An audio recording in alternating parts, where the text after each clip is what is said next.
வணக்கம்.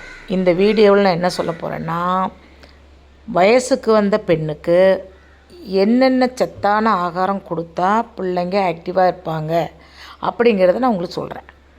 முதல்ல தண்ணி ஊற்றி 16 நாள் பச்சை முட்டை, ஒரு கூடு நல்லெண்ணெய், அந்த முட்டை கூடுலேயே ஒரு கூடு நல்லெண்ணெய், சுத்தமான எண்ணெய், நாட்டுக்கோழி முட்டை கொடுத்துருங்க. 41 நாள் கொடுத்துருங்க. அதுக்கப்புறம் அந்த பிள்ளைக்கு கொடுக்க வேண்டியது வெந்தயக்களி, உளுந்தங்களி. இந்த ரெண்டும் நல்ல ஒரு தெம்பை வரும். வேர்க்கடலை அவிச்சு கொடுக்கலாம், நல்ல கிழங்கு வகையில் நீங்கள் அவிச்சு கொடுக்கலாம். நிறைய சத்து பிடிக்கிறதுக்கு அந்த பிள்ளைங்களுக்கு முட்டையும் நல்லெண்ணெயும் சிறந்தது. அதே மாதிரி உளுந்தங்களி, வெந்தயம் ரொம்ப சிறப்பானது.